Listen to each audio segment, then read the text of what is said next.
Hi, welcome to this week's art vlog. I'm Alma, and I may be more of a cat person than I ever thought, especially when it comes to my art. One, cats are confident, and that's something that I'm always working on. I'm a work in progress when it comes to confidence. Secondly, cats do what they want, which is really all I want to do when it comes to my art.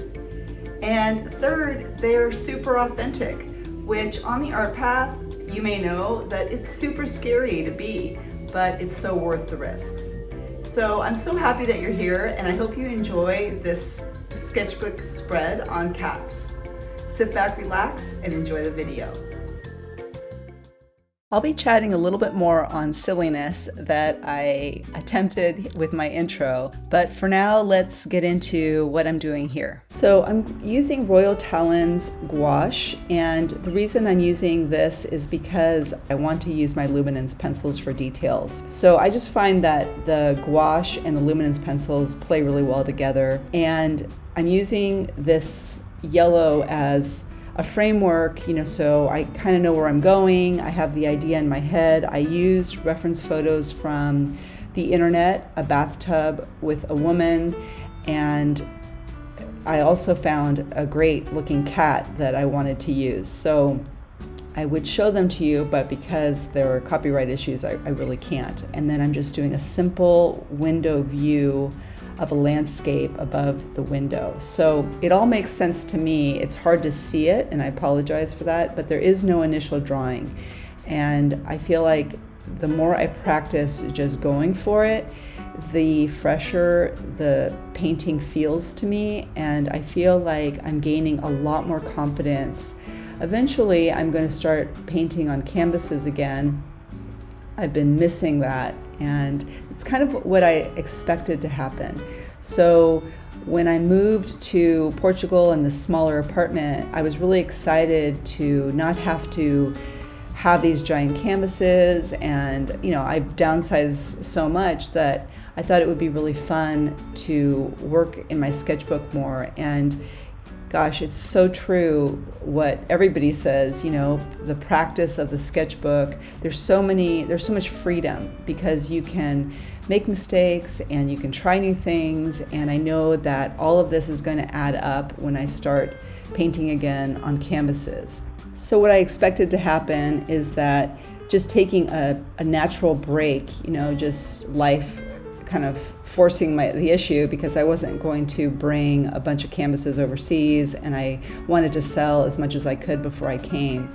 But it's true, I feel very energized to go and get maybe some wood panels and apply what I'm learning in my sketchbook to create something new. And actually, I'm really excited to share soon some ideas I have, possibly a new series, so stay tuned for that. But why I landed on painting cats this week is because we have a lot of cats in our neighborhood, and in the evenings in particular, they start caterwauling. I guess they're very territorial, and this is something they do. They wail and fight, and sometimes it's so intense. My husband and I get a little bit annoyed, like, wow, they have a lot to say, but don't they know that we're watching The Voice and we need to be able to hear these beautiful voices instead? Which brings me to why I was inspired to create this illustration. So I don't know very much about cats. I'm allergic to them. All I know is based on what my friends say, and obviously just common knowledge that cats basically do what they want and don't care about what anybody thinks about what they do, and they're not people pleasers, at least not by instinct. But they got me thinking. So all their racket got me thinking about them and how I think I have a little bit of an admiration for them. But I thought it would be really fun to maybe have the cat be the one that's annoyed instead, right? Reverse the roles a little bit.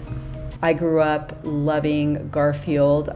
Some of you may be too young to know Garfield, but Garfield was a cartoon character that was always annoyed and super bored, and just had so little patience for humans. And anyway, I loved it. I loved the attitude. And then once I made the cat, I thought, there's so many great images of cats, and I found some on Unsplash, and so I will be able to show you the inspiration photos for the second page. So here I've switched to acrylic gouache by Holbein, and this is the shell pink that I'm blending with a little black and white.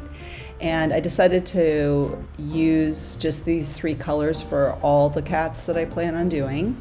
And initially I thought that I would just use a pen for the details and keep it really simple. You'll see me do that. And then I wait a day and decide, okay, I don't like the pen, or it's just too simple. I wanted to have a more painterly look. So you'll see that I definitely keep going, and maybe not to the benefit of these cats and how they look, but it's fine. It's all practice. It's in my sketchbook, and you can be the judge of whether you like it. This guy right here, this gray cat, actually turns out to look more like a raccoon than a cat. So I had fun. I'm laughing at myself because I was so concentrating on keeping these forms of, the shapes that I was looking at super simple. I didn't want to overwork it with paint.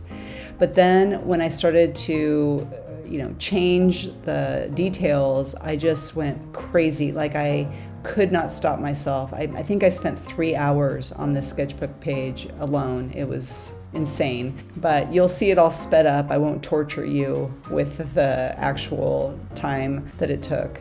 So as I said, this is the first pass with the details. I'm using a Micron number 3 pen, and now that I'm watching this replay, I think that they turned out just fine with the pen work, but for whatever reason, I felt that day that they needed to be painted over. I'm finishing the details on this sketchbook page, and my initial thought was to have a table that the cat had knocked over, and that would explain why he's being used as a table himself for the wine glass. But then I changed my mind, and I decided I wanted just a cute duck, maybe pointing and laughing at him, just to keep it a little cleaner. I don't know, I wasn't really sure about depicting that table very clearly, and I didn't want to mess up the layers of gouache I already had on the rug and on the floor. But one thing I want to just talk about is how, I've always appreciated illustration, but I didn't really fall in love with it until about a year ago. And I remember that there were several months where I just kept pushing the idea away because I'd already invested so much in my painting, and I had millions of mixed media supplies, and I had all these large canvases and paintings.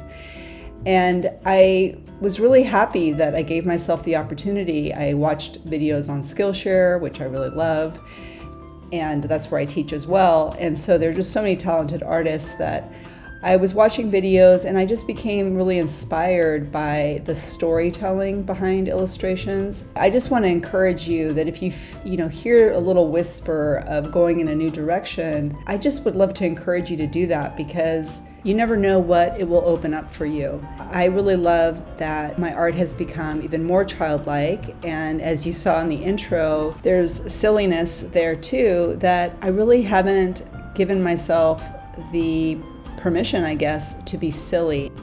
And I can tell you that I think it is sort of another level, because I've been giving myself the permission to make cute things. Like, I love seeing other artists and all the cute stickers they're making, and I tried my hand at that.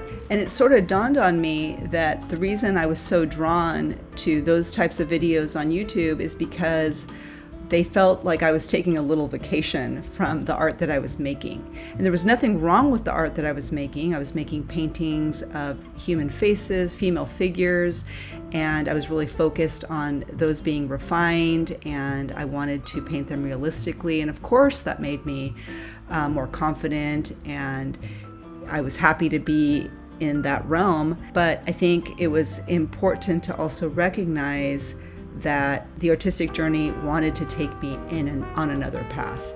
And it turns out this is the path that I'm having a lot more fun doing, and some of the ideas that I'm getting are really, making my heart sing, and I'm feeling like a kid again. and kind of that, the newness of making art when I first started. Like it just feels really good. And that's just so hopeful to me after 20 plus years of making art to feel this way. It makes life feel really generous and really exciting, and there's more to come around the corner, at whatever age. And it doesn't matter how long you've been doing something. It's just about trusting that next preference that makes your heart sing. All right, you guys, on that note, I wish you all a very happy week. Thanks for sticking with me here till the end. Happy creating.